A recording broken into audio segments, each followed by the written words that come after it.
से कपड़ा लपेट दिया और सभी जो उनके बालक थे साथ में भगवान के सभी गए और ऋषियों से कहा, अच्छा ये बताओ, ये मेरी भाभी जी हैं, अच्छा बताओ संतों, ये पुत्र को जन्म देंगी या पुत्री को?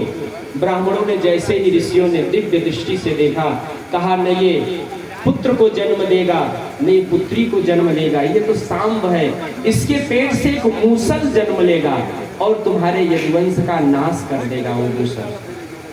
अब जब ये सब आए, भगवान को यह जब बात पता चली, उग्रसेन को जब बात पता चली, तो उन्होंने इस शाप को झुठलाना चाहा।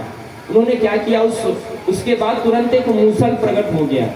उन्होंने क्या किया, उस मूसल का चूर्ण बनाकर समुद्र में फेंक दिया और जो छोटी सी कील थी वो जो घिस नहीं सकी, चूर्ण नहीं बन सका, उसे समुद्र में डाला तो एक मछली ने उसे मत्स्य ने निगल लिया। नौ योगेश्वरों की चर्चा के बाद भगवान की इच्छा के द्वारा ही सब होने वाला था, क्योंकि भगवान का जो परिवार था बहुत बड़ा था। 16,108 रानियों से 10-10 पुत्र हुए और एक पुत्री हुई। कितना विशाल परिवार था। जरासंध इत्यादि के द्वारा तो भार कम कर दिया था, लेकिन भगवान को लगा अभी तो मैं भार कम करने आया था, मेरा परिवार ही इतना बड़ा है, इसका भार कैसे कम करें। तो भगवान की प्रेरणा से ही उन ब्राह्मण ऋषियों के द्वारा शाप दिलवाया। और एक दिन क्या हुआ, सभी यदुवंशी मदिरा का पान करके पहले तो अस्त्र शस्त्र से यमुना के समुद्र के तट पर ही आपस में लड़ने लगे।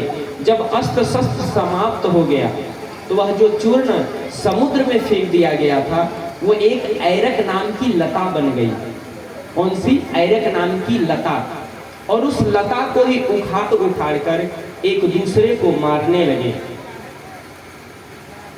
बलराम जी तो शेषावतार थे, उन्होंने समुद्र में समाधि ले ली और यदुवंशी सब आपस में लड़ भिड़ कर सभी समाप्त हुए। उसमें से 4 और 5 बचे।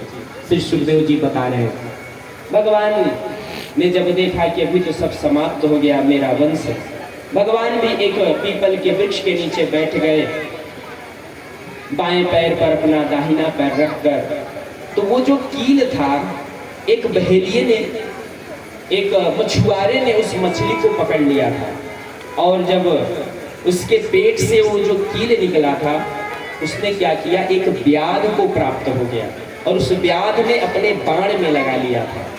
और जब भगवान बैठे हुए थे पीपल के वृक्ष के नीचे, बाएं पैर पर अपना दाहिना पैर, उसमें जो शंख, भगवान के चरण में जो श्रीवत्स का चिन्ह था, वो जब सूर्य की रेशमियों से चमकने लगा तो उसे क्या लगा कि कोई हिरन है, हिरन की आंखें हैं। उसने उसी पर निशाना लगाकर बाण छोड़ा और भगवान अपने दारुक को बुलाया। भगवान एक दिव्य पर सवार होकर अपने धाम को चले जाते हैं और उस व्याध को भी आशीर्वाद देकर भगवान जब परम धाम को गए, जैसे देवकी वसुदेव को पता चला, उन्होंने भी अपनी लीला को वही समाप्त किया। और इसके बाद पांडव भी स्वर्गारोहण करके उत्तराखंड चले जाते हैं। आगे कथा आती है कि एक दिन मार्कंड